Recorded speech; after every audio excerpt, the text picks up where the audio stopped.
Hi అండి. వెన్నెల ice cream కోసం full cream మిల్క్ని 1/2 litre వరకు తీసుకొని కాచుకోవాలి.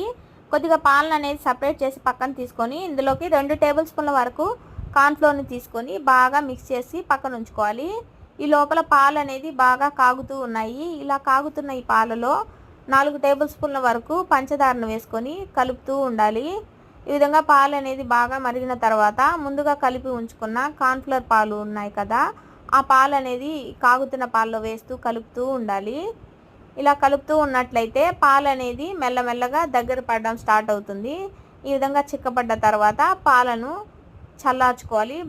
బాగా చల్లారిన తర్వాత మిక్సీ జార్లోకి తీసుకొని ఈ పాలను 1 టేబుల్ స్పూన్ వరకు వెన్నెలా ఎసెన్స్ వేసుకొని మొత్తం అంతా బాగా మిక్స్ అయ్యే విధంగా మెత్తగా మిక్సీ పట్టుకోవాలి. మిక్సీ పట్టుకున్న ఈ మిశ్రమాన్ని ఒక బౌల్లో వేసుకొని డీప్ ఫ్రిడ్జ్లో 4 గంటల పాటు ఉంచినట్లయితే ఐస్ క్రీమ్ లాగా గడ్డ కడుతుంది. దీనిని మరొకసారి మిక్సీ జార్లో వేసుకొని మెత్తగా క్రీమీ స్ట్రక్చర్ వచ్చే వరకు మిక్సీ అనేది పట్టుకోవాలి.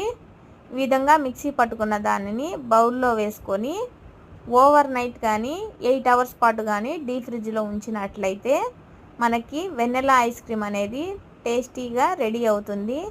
అంతే, సింపుల్ అండ్ ఈజీగా మన చేతులతో మనం ఇంట్లోనే వెన్నెలా ఐస్ క్రీమ్ అనేది ఈజీగా చేసేయచ్చు. పెద్ద కష్టపడాల్సిన అవసరం కూడా ఏమీ ఉండదు. టూటీ ఫ్రూటీతో గార్నిష్ చేసుకున్న, డ్రై ఫ్రూట్స్తో గార్నిష్ చేసుకున్న వెన్నెలా ఐస్ క్రీమ్ అనేది రెడీ అయిపోతుంది. టేస్ట్ అయితే సూపర్ ఉంది. నచ్చితే మీరు కూడా ట్రై చేయండి.